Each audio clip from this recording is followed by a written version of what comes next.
رمضان کی عظمت اور فضیلت یہ ہے کہ فرض 70 فرض کے برابر ہو جاتا ہے اور نفل فرض کے برابر ہو جاتا ہے۔ اللہ جہنم کے دروازوں کو بند کر دیتا ہے، جنت کے دروازوں کو کھول دیتا ہے، عرش اس کا پہلے آسمان پہ آ جاتا ہے، شیطان سارے قید ہو جاتے ہیں، ساری کائنات، سمندر کی مچھلیاں اور زمین کی چیونٹیاں روزہ رکھنے والوں کے لیے دعا کرتی ہیں، جنت کو روزانہ روزے والوں کے لیے سجایا جاتا ہے اور اللہ اسے کہتا ہے میرے بندے آ رہے ہیں تجھ میں ہمیشہ رہنے کے لیے۔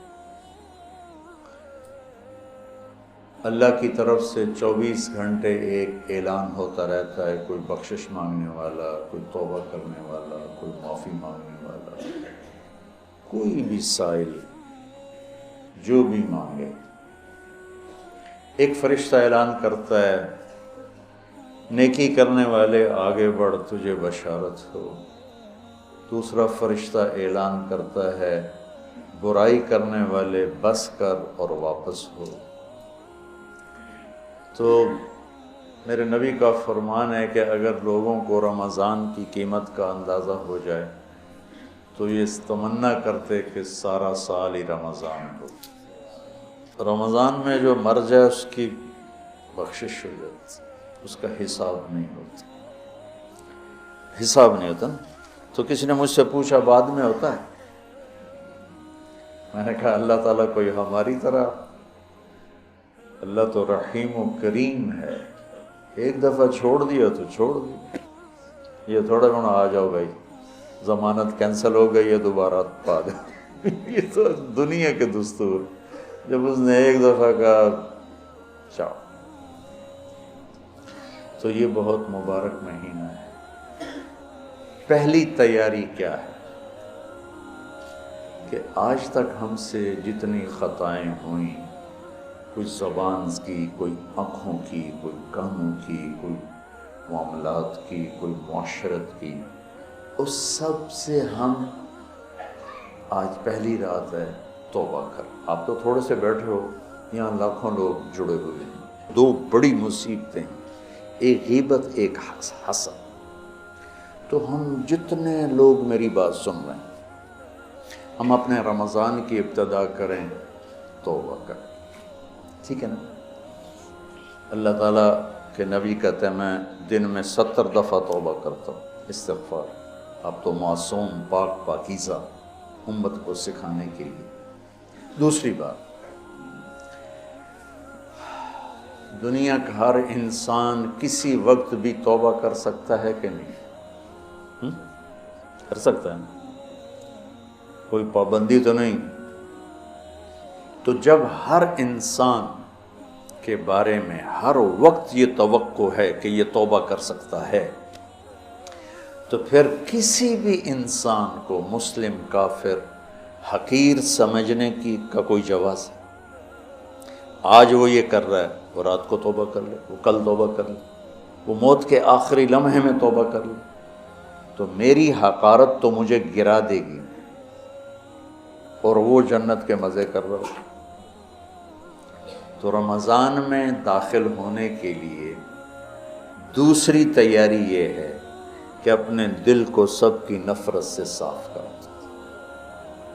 اللہ نے میرے نبی سے کہا لست علیہم بمسیطر، میرے نبی آپ ان کے اوپر کوئی ٹھیکیدار نہیں ہیں، یہ میرا کام ہے، بس آپ اپنا پیغام پہنچائیں۔ تو آپ اس پیغام پہنچانے میں سامنے کون تھے؟ کافر، اور آپ دیکھ رہے تھے اس کو ایمان نصیب نہیں ہوگا، یہ تو آپ کو اللہ نے نظر دی تھی، پھر بھی آپ نے اس کی اتنی منتیں کی ہیں۔ ابو جہل، آپ نے کہا میری امت کا فرعون ابو جہل ہے، اور موسیٰ کے فرعون سے بڑا فرعون ہے کہ موسیٰ کے فرعون نے مرتے ہوئے کہا توبہ کرتا ہوں، اور اس امت کے فرعون نے کہا گردن ذرا نیچے سے کاٹنا تاکہ لوگوں کو پتہ چلے کسی سردار کی گردن۔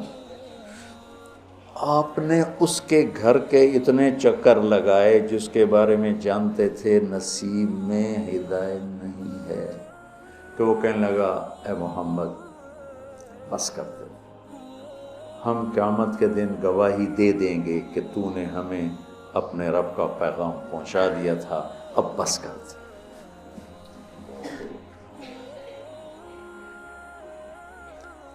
اب دیکھتے نہیں جو مریض لا علاج ہوتا ہے ڈاکٹر کہتے ہیں اب لے جائے، اس کا کوئی علاج نہیں، اس کو ہاسپٹل سے فارغ کر دیتے ہیں، گھر لے جائیں، کوئی علاج نہیں، اور میرے نبی دیکھ رہے ہیں اس کا کوئی علاج نہیں، پھر بھی اب اس کی محنت کرتے جا رہے ہیں، کرتے جا رہے ہیں، کرتے جا رہے ہیں۔ کاش ہم تھوڑا سیرت کو بھی پڑھتے۔ پھر مجھے خواجہ صاحب یاد آ جاتے ہیں، سکھری تروش منصوری نو ٹھپ رکھ کنز کدوری نو، ہادی نہ سمجھ ہدایہ کافی نہ سمجھ کفایہ، کفایہ کافیہ وزن شعر کی وجہ سے، ہادی نہ سمجھ ہدایہ کافی نہ سمجھ کفایہ، کر پرز شرع وقایہ ایو دل قرآن کتاب۔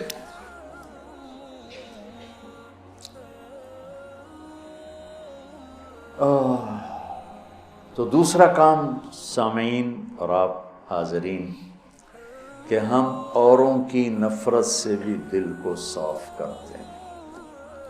ہم چاہتے ہیں نا اللہ ہمیں معاف کر دے، تو ہم ہر ایک کے لیے یہی چاہیں کہ اللہ اس کو معاف کر دے۔ جس کو میرے نبی دیکھنا نہیں چاہتے تھے، حضرت حمزہ کے قاتل وحش، اللہ نے ایمان دے دی۔ اور بات لمبی ہو رہی لیکن یہ چونکہ ہمارے دل نفرتوں سے بھر چکے ہیں اور بہت مبارک مہینہ ہے، اور المشاہین کی بخشش نہیں ہوتی پورے رمضان میں، جس کے دل میں نفرت ہو کسی کی اس کی بخشش نہیں ہوتی، اور اس کو ہم گناہ ہی نہیں سمجھتے۔ چند آدمیوں کے بارے میں آپ نے فرمایا تھا جہاں ملیں قتل کر دو، چاہے وہ بیت اللہ کے پردے کے اندر بھی۔